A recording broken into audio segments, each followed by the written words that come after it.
Ugqirha Patrice Motsepe ugalelekile kweli ebuya kwalaseMorocco yaye uphinde wazibethelela izicwangciso zakhe ezilishumi. Lo kaMotsepe ungqinile ukuba iCAF idinga uhlangulo olungxamisekileyo lwezezimali yaye uthi uza kuyitshayisa qhuma. We need to get the private sector to sponsor African football. Huge, we must increase the sponsorship for the AFCON, make it significantly more substantial. We must increase the sponsorship for the Champions League, the African Champions League, make it significantly more.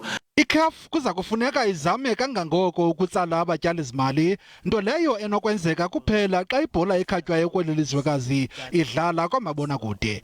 Kule minyaka edlulileyo iCAF iphulukene nemali eninzi ngenxa yokungabi namalungelo okusasaza imidlalo yayo. To get African football back on African channels, it is the only continent in the world where its broadcasters are not televising its matches. There's no such continent in the world. And so it's something that we have to address. That it's important that we create product. If you don't have a product, you can't attract television. You must have a product.